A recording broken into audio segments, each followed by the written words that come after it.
amped up. Yes, And then go to sleep. You can't. You know what? As a salute to my Kansas Jayhawks winning last night the national championship. By the way, they have can-do attitude.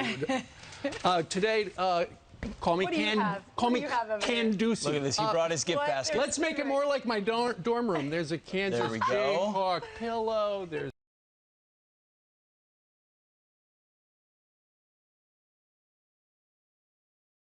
a Kansas Jayhawk cap. Here's a Kansas Jayhawk basketball signed by Bill Self himself. Wow. Oh. And my friend, people. And my friend John Killen over at Windcraft makes these towels. These are some of the bench towels. So cute. He's sending me the national championship ones, but these are when they won the Big 12. So. All right, have y'all ever won this before? Yeah, 2008. Oh, they won a couple. Although, Toba, how about some theme song, please? It's coming. It's coming.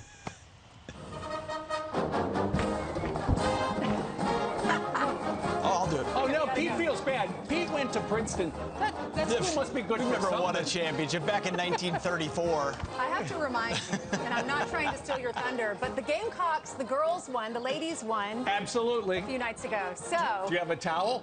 I should have brought some props. I remember when I have some in my office. I still say this to my kids every once in a while. Kansas used to drop the ball in the tournament for many years. Yes, they did. And to see them win in 2008 and this year, that curse is gone. It's cool. And I think Bill Self is now tied for the winningest current coach working in American basketball right now. So, you know, college level. Has he been there a long time? I know you love him. Where was he? I can't remember where he was before, but he won the one in 2008. I started watching the game, then I got on a flight where I tried to watch it on the flight and I couldn't, and then I fell asleep. And then I got off the flight and I watched the last 3 minutes, and I had no idea that UNC was up by 16 points at halftime or something like that. You could see how demoralized UNC was at the end because they felt like they had it. And Kansas held strong, and there you go. Don't you hate that when you're flying and you can send texts in the air? I couldn't. I tried the app, and it would turn on, and then it would pause, and then it would turn, and I gave up. They didn't have monitors in front of you on the plane? Nope. So every man, y'all all passing out. You getting updates from Jen at home? I'm just gonna go to sleep. The big celebration last night in Lawrence, you know, I watched this stuff and I just wish I was at the Hawker the Wheel. I don't even know if they still exist, drinking 3-2 Coors beer, which is what we did a lot back in the day. Is that the big street where all the bars are? Yeah, it's up on Mount Orient there at the university. And the game was in New Orleans. Look at the crowd. The game was in New Orleans, so I'm sure the team had a good old time. Look at 6:04 here. What's the time there? Are they 1 hour or 2 hours behind us? They're 1 hour behind. Okay, so they're probably still awake. I bet there are people still at the bars. Yes. Yeah, I don't think any of them should be driving a car, though. No, I don't think there's room to drive a car on that street. I'm thinking of some other blood alcohol thing. No, right, of course. Anyway. Always take an Uber. Congratulations to the Kansas Jayhawks. Congratulations. Sure. And North Carolina. South Carolina. Oh, you mean...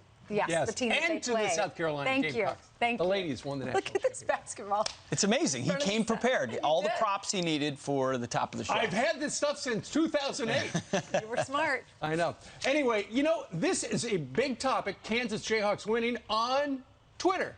Are you on Twitter? There's a possibility you are not, because so many conservatives have looked at the anti-conservative bias that Twitter has exhibited very clearly over the last couple of years, and they go, you know what, Twitter hates me. I'm not going to get on it.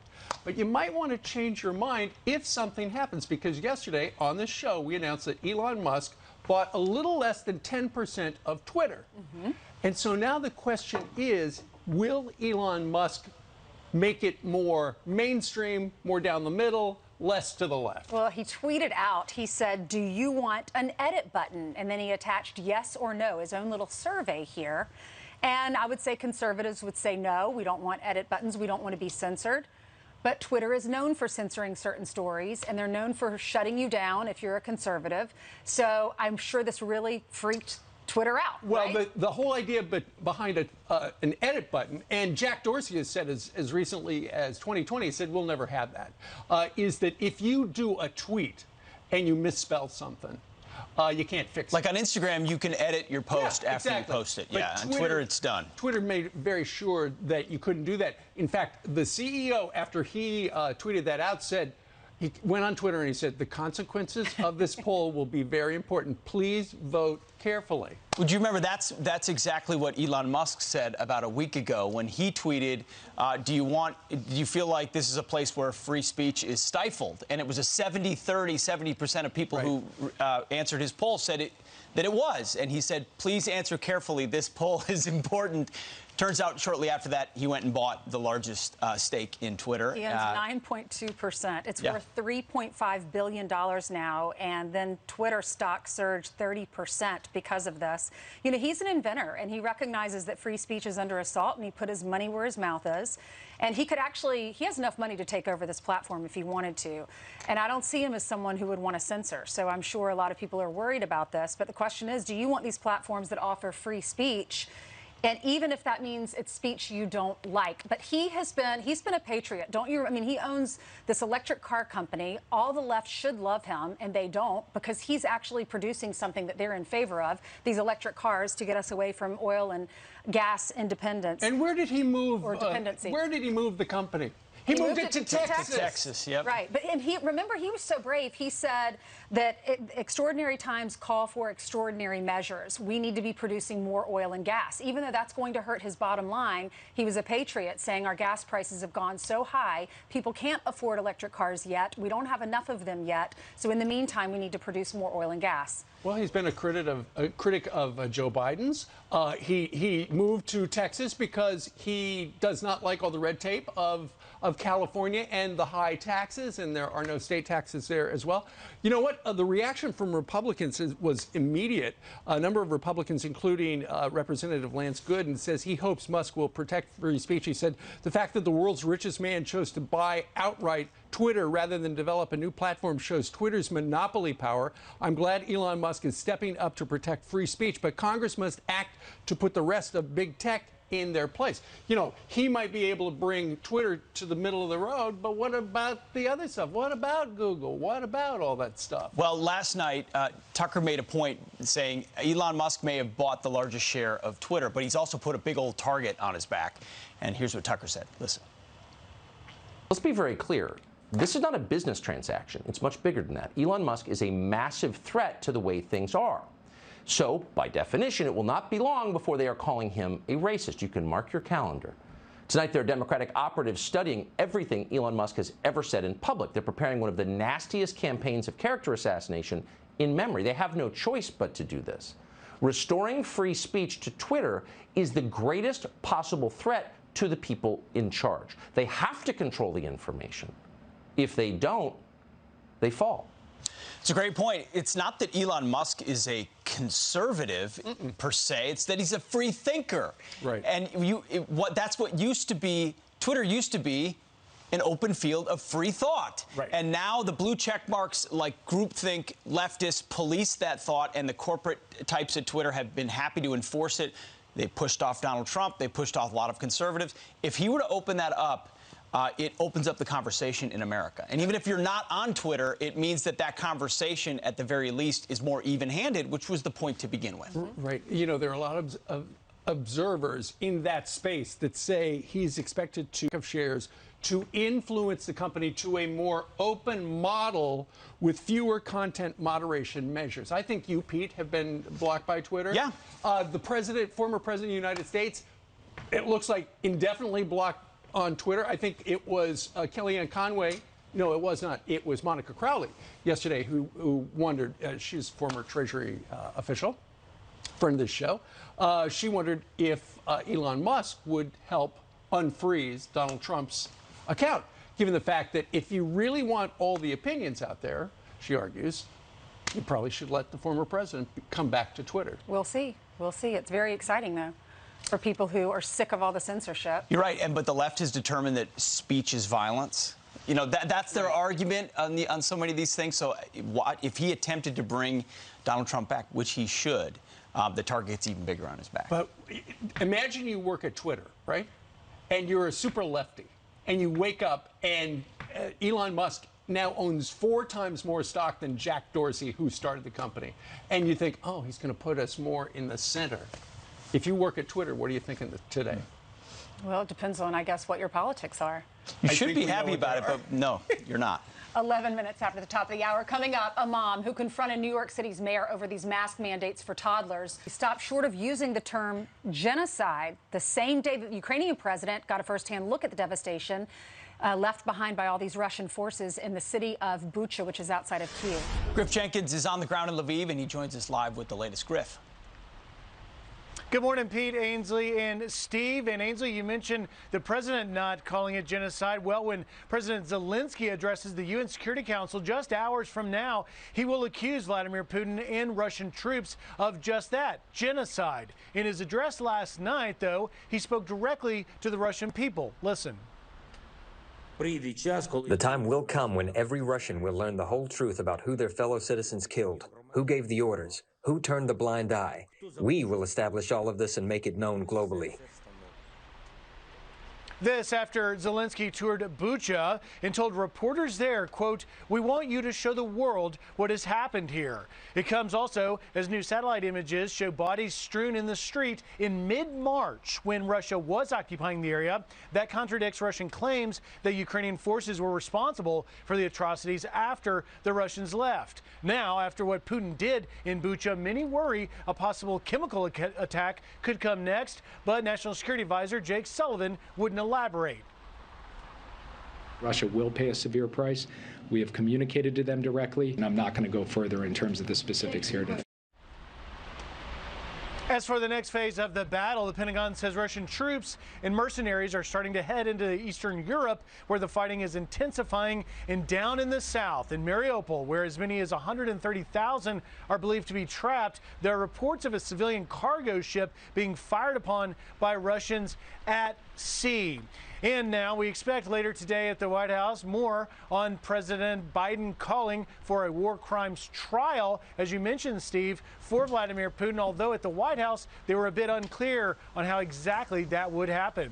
Steve, Ainsley, Pete? Well, yeah, because, Griff, to your point, our White House correspondent said, so, you know, if you declare him a war criminal and you want to have a trial, first of all, where is it? The White House really didn't have any details, but you've got to prove intent.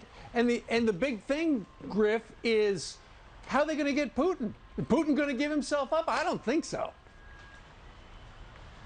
Well, that's a very good question, and there's a lot of questions also about who really should be in the lead on that. Is it the U.S. or should it be the European Commission? I know that the commissioner for the European Commission, the head of that, Ursula von der Leyen, will travel to Kyiv soon, and perhaps she will maybe get some direct evidence to collect there for that. But a lot of questions right now, but one thing you can count on is I doubt Vladimir Putin's going to be willing to accept a subpoena and show up in any sort of official appearance. I mean, look, this war is now in day 41, and one thing is very clear to all who are observing it, and that is that the next phase is coming, and it looks like it's going to focus on that eastern Donbass region. So we may be in for much more ahead, and so when you're talking about war crimes, there's going to be a lot more to add to the list than just what happened in Bucha, and we still have very little information on what has transpired in Mariupol that I just mentioned down there, that southern seaport city. It has been absolutely under siege for 41 days, and some of the worst may be yet to be known. Steve, Ainsley, Pete? Thank you. It's true. Griff, thank you very much. much. Keeping us up at night. I couldn't sleep in the middle of the night. I'm looking through all these news stories about what's happening over there, and the images are just horrific. Just too much to even show on a morning television show. You see these mass graves with body parts sticking out of the ground, and then you read the stories of the mayor of one of these towns outside of Kyiv. She was killed, her husband was killed, and her son was killed, and they're showing pictures of their family. And then you look at Griff and you see these buildings behind him. That's what these towns looked like before. It wasn't like you said, or was it you that said yesterday, someone that said yesterday that when you go to Afghanistan, it's a different war, even though it is awful and it's so sad to see anyone go through this. When you look at these towns, they looked like cities like Lviv. And it looks like cities like New York, and then totally demolished, and the mayor is tortured and killed, and so is her son and her husband. It's amazing. And then sanctions, by the way, were supposed to deter the conflict to begin with, and they're supposed to be putting a pinch on Putin. We reported over the weekend that actually his oil exports are increasing. The value, they're surging of his balance sheet to $320 billion, up $80 billion from last year because the price of oil is up. And India and China and Germany and other countries still willing to buy Russian energy. And so as far as his coffers are concerned, which is supposed to slow him down, if he wants to fight for the eastern part of Ukraine, that is Vladimir Putin, he can if he wants to. Yeah, because Russia is not feeling the pinch the way we want him to. All right, 6:21 now here in the East, and Carly joins us right now with the news. Good morning. That's right. We're going to start here with a FOX weather alert. A severe storm system sweeping across North Texas as 5 million people are on tornado watch. One fire department special operations team conducting 3 water rescues overnight. 4 people were saved after their cars were swept away. A grand jury witness in Hunter Biden's federal tax probe was reportedly asked about a planned business deal with a Chinese energy firm that potentially refers to President Biden in code. According to the New York Post, an email from one of Hunter's business partners reads, quote, on March 13th, 2017, plan included 10 held by H for the big guy.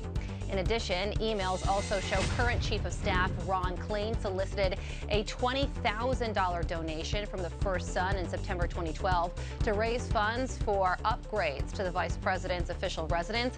Klain telling Hunter to, quote, keep this low key to prevent bad PR. Another member of Vice President Kamala Harris's inner circle is calling it quits. Deputy Chief of Staff Michael Fuchs, seen here on the left, announcing his resignation. This makes 12 staffers who have left the VP's office since she was sworn in. The vice president coming under criticism after going maskless while touring a Washington, D.C. school yesterday. As you can see, the children are wearing masks, but she was able to breathe freely. Funny how that keeps happening.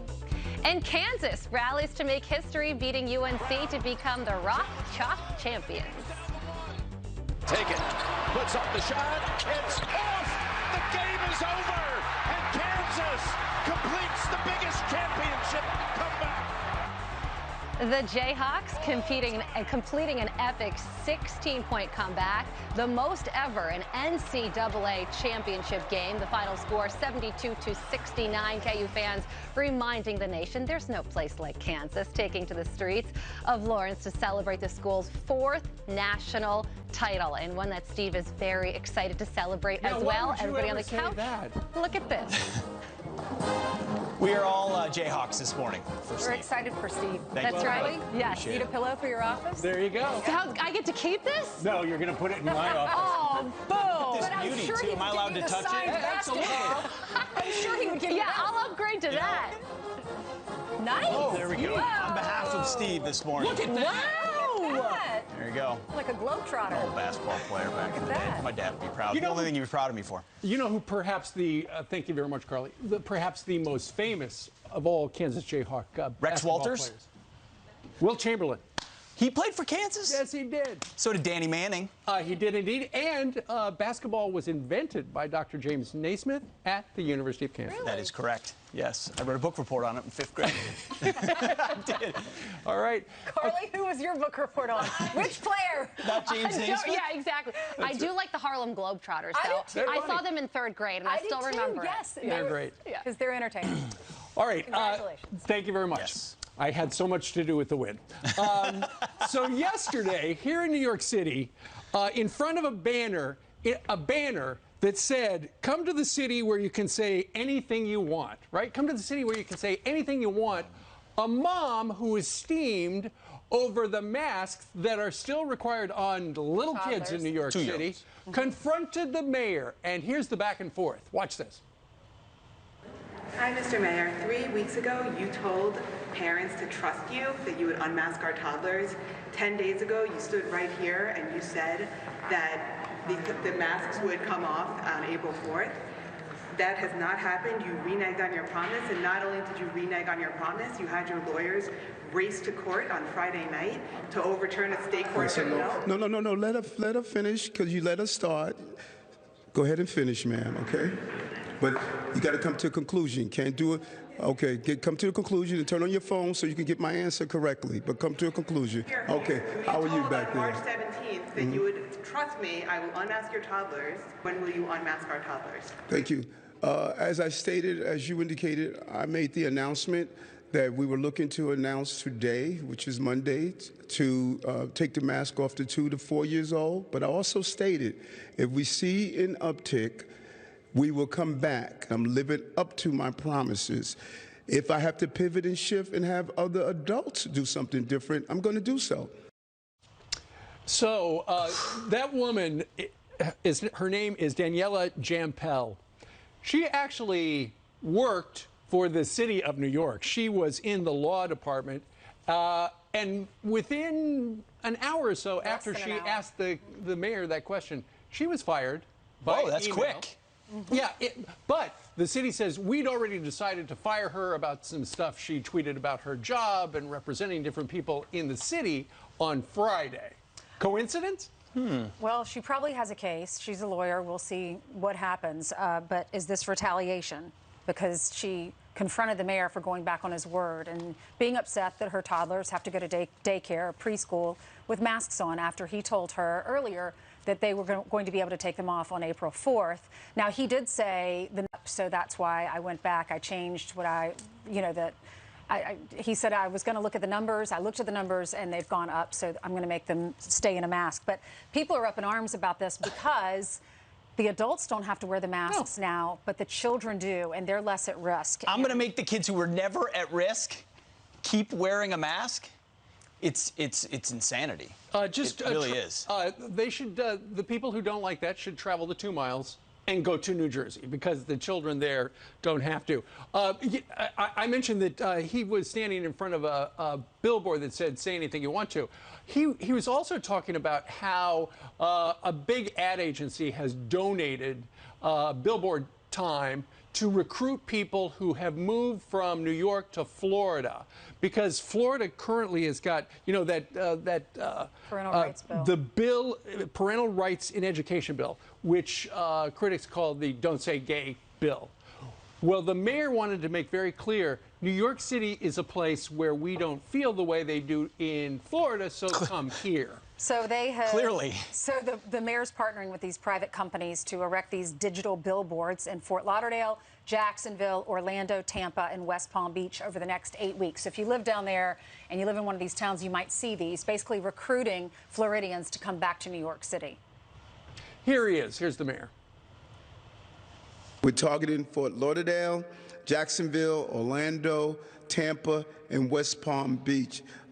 We believe we're going to get about 5 million impressions, and they're going to be up for an 8-week period celebrating the diversity and acceptance of New York City. I'm the mayor of this city, the city of the LGBTQ plus community, as we see people in government and out of government understanding how your voice is respected here in the city. And that's what this movement of Don't Say Gay is about. This political showmanship of attempting to demonize a particular group or community is unacceptable. And we are going to loudly show our support and say to those who are living in Florida, listen, we want you here in New York.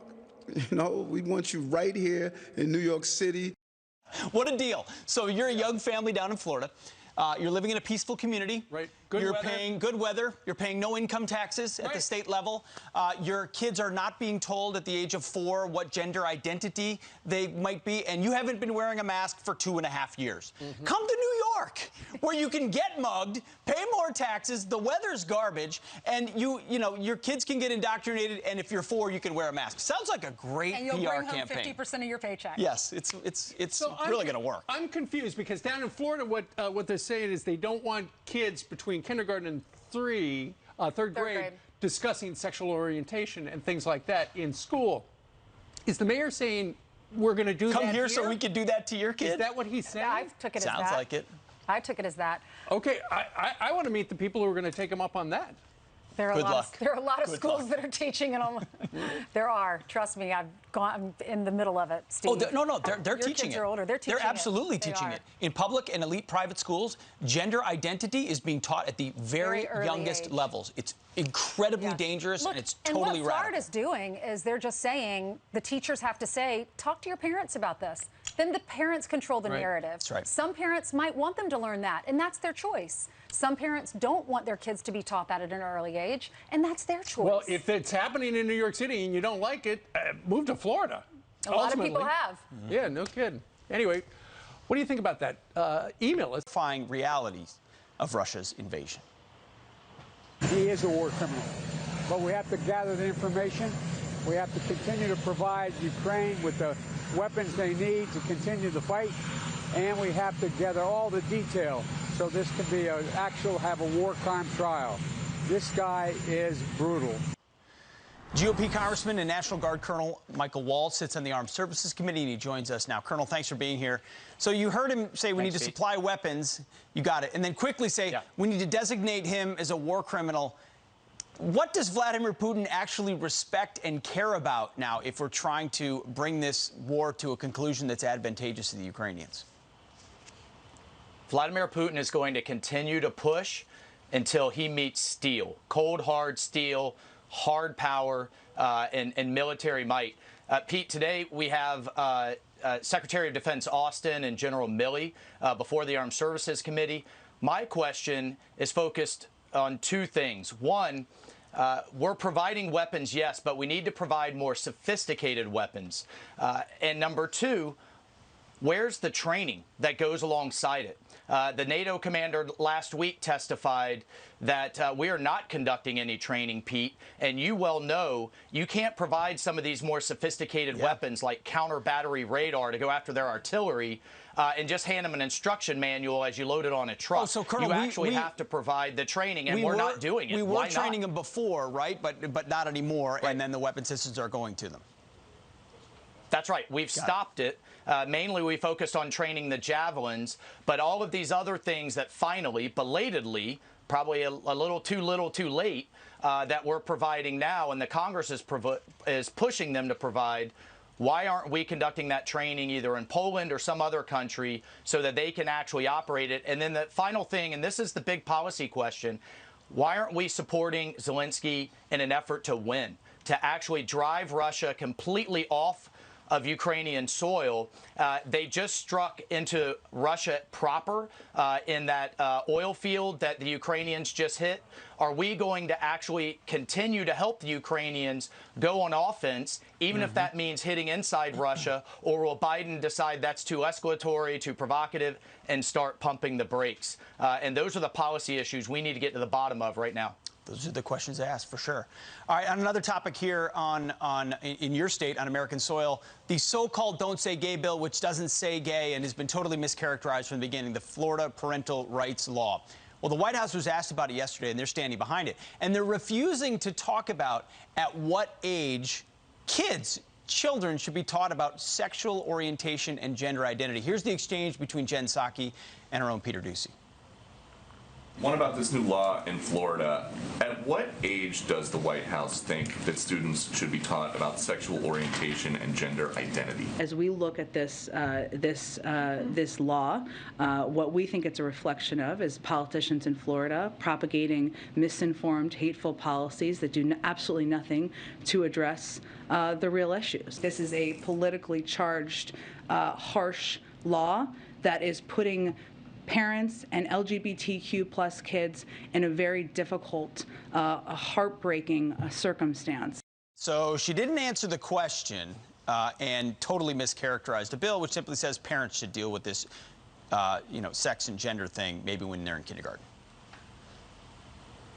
Yeah, well, let me help her out. Let me tell you what the answer is not.